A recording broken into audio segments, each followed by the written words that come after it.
Hello friends, मैं सी ए राकेश मौर्य आप सभी का वेलकम करता हूं मेरे यूट्यूब चैनल पे। फ्रेंड्स, आज मैं आपके साथ डिस्कस करने जा रहा हूं जीएसटी आईटीसी 02A फॉर्म, जो कि लाइव हो गया जीएसटी पोर्टल पे। और अब आप इस फॉर्म को फिल कर सकते हैं, यहाँ इसका ऑप्शन पोर्टल पे दे दिया गया है। ये फॉर्म कहाँ से ओपन होता है?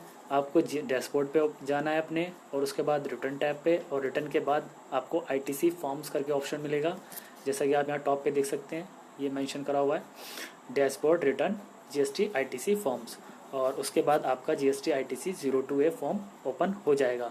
क्या है ये फॉर्म और कैसे करना है इसका यूज़, तो बने रहिए वीडियो के साथ और मैं आपको डिटेल में बताऊंगा क्या है ये फॉर्म और कैसे इसका यूज़ करना है।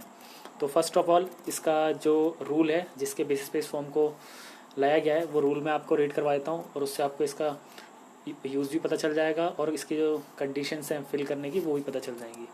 तो मैं इसका रूल ओपन कर लेता हूँ। फ्रेंड्स, ये है इसका rule 41A। Rule 41A, transfer of credit on obtaining separate registration for multiple places of business with in a state और यूनियन टेरिटरी। तो यहाँ पे नोट करने वाली बात यह है कि ये जो फॉर्म है वो सिर्फ विद इन अ स्टेट और यूटी के लिए एप्लीकेबल है।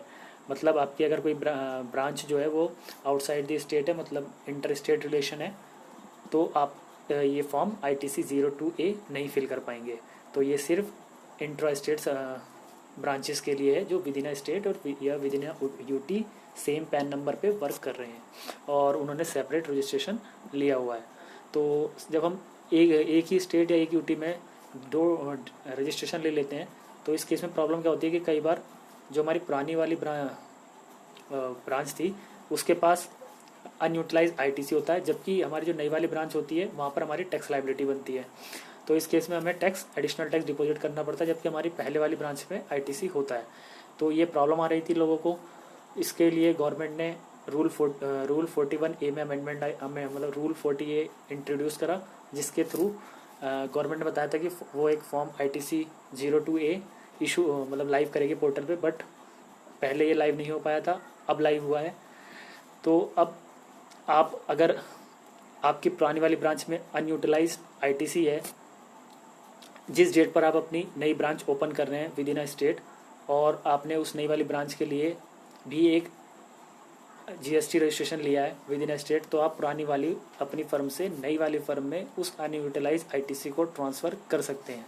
जी हाँ फ्रेंड्स, आप अपनी पुरानी वाली ब्रांच से जो पुरानी वाली ब्रांच है उससे जो आप अपनी नई वाली ब्रांच ओपन कर रहे हैं, उसमें जो पुरानी वाली ब्रांच में अनयूटिलाइज आईटीसी है उसको आप अपनी नई वाली ब्रांचेस में डिस्ट्रीब्यूट कर सकते हैं।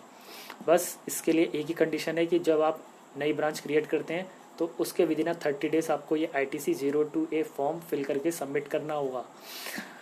और यहाँ पे एक पॉइंट और नोट करने वाली है कि अगर जब आप ट्रांसफ़र कर रहे हैं आईटीसी, तो आप किस रेशियो में कितना अमाउंट ट्रांसफ़र करेंगे। तो इसके लिए यहाँ पे स्पेसिफाई करा हुआ है कि जो आप ट्रांसफ़र करेंगे अमाउंट, वो उन ब्रांचेस के एसेट के रेशियो में होना चाहिए, मतलब उन ब्रांचेस के पास जितनी एसेट्स है उसके बेसिस पे होना चाहिए।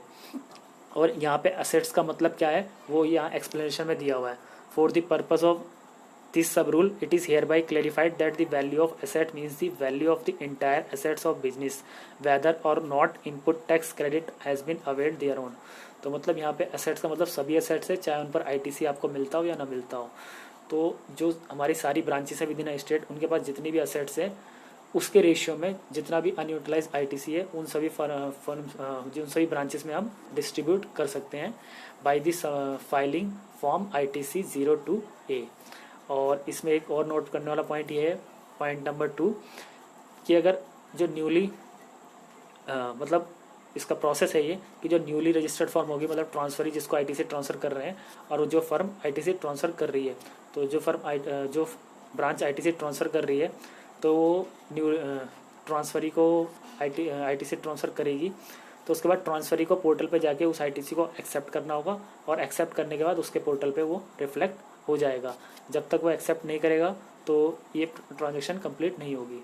एक बार फिर बता देता हूँ मैं कि जब हमारी जो पुरानी ब्रांच है जो ट्रांसफ़र कर रही है आईटीसी, वो फॉर्म सबमिट करेगी, तो उसके बाद जो हमारी ब्रांच जिसको ट्रांसफ़र करा है मीन्स ट्रांसफरी, उसको अपना पोर्टल लॉगिन करके उस ट्रांजेक्शन को एक्सेप्ट करना होगा।